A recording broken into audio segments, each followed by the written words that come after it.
Feel like you're constantly fighting for your students' attention in your online classroom?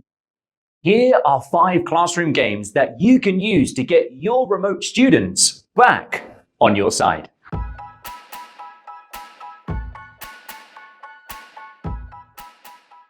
Hi, it's Cayman with Ahaslides helping you win your crowd easier. Before we jump to the games, I want to tell you a little bit more about how we came up with this idea for this video. For the last 3 years, we've been through a pandemic, and as a teacher, I've found myself struggling with all the technology and gathering my students' attention in the first place. So I applied these games and they worked. That's why I want to share them with you today. So without any further ado, let's get started. Number 1. Spin the wheel. There is so much you can do with a spinner wheel. They're amazingly versatile and engaging for everyone watching to see the results. The best thing about this game is that it's really easy to prepare and you don't have to explain the rules. Here are a few games and activities that you can try out. Categories. Fill the wheel with random categories depending on what you're teaching and get a group of students to list as many things in that category as they can. Don't say it.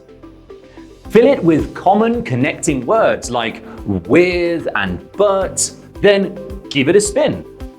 When the wheel stops, a student explains a topic of your choice for a minute without saying the word on the wheel.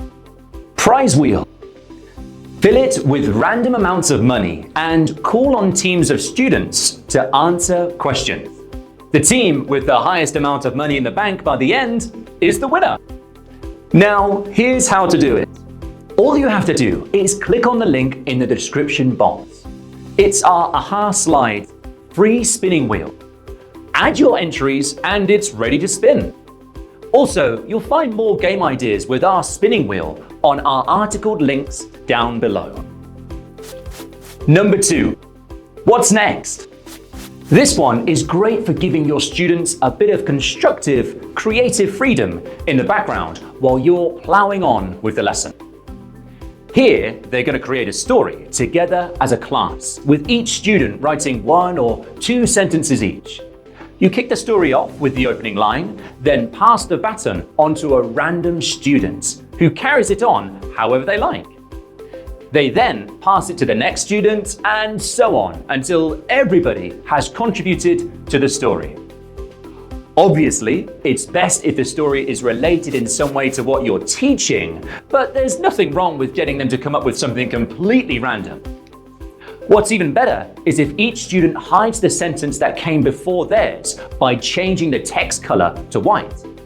As long as you can trust your students not to read everything beforehand, this can give a great random feel to the story and a genuine surprise and hilarity at the end. Like I said, this is a great activity to do in the background or on a collaborative doc or whiteboard or something.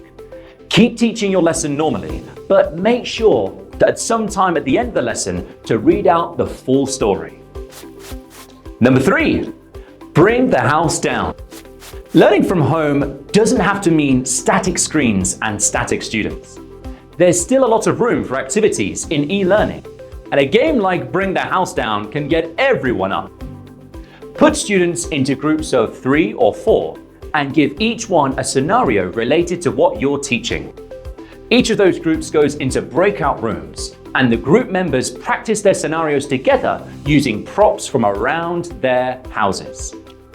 Give them a good amount of time to practice, and then bring them all back into the main room to perform for the class. Points go to groups with the most imaginative interpretation of the scenario and the creative use of their props. You can judge these yourself or get your students to vote for their favorite performances. Number 4, bomb, heart, gun. Okay, this one is a little bit more complex, but it's a fantastic game and one that I've used a lot in my ESL teaching. Start before the class by making a 5x5 grid on a piece of paper. In each square, write down a word or concept that you want your class to review and assign either a heart, bomb, or gun to it. In the class, draw the same grid on the online whiteboard and share it with your students.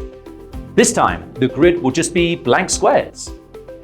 Put students into teams and give each team 3 hearts to start with. You'll go around each team in turn, asking them to choose a square on the grid. When they pick one, give them a corresponding word from the same square on your paper grid.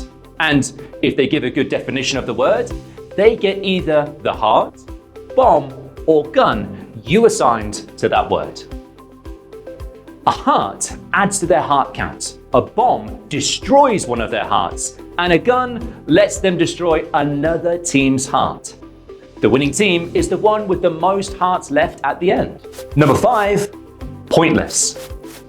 You've definitely seen Family Fortunes before, the game show where contestants guess the most popular answers in a category. But what would happen if you flipped it so that players had to guess the most obscure answers in a category?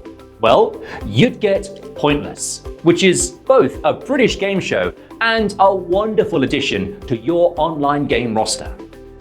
To play, simply give a category and encourage each student to enter the most obscure item they can think of.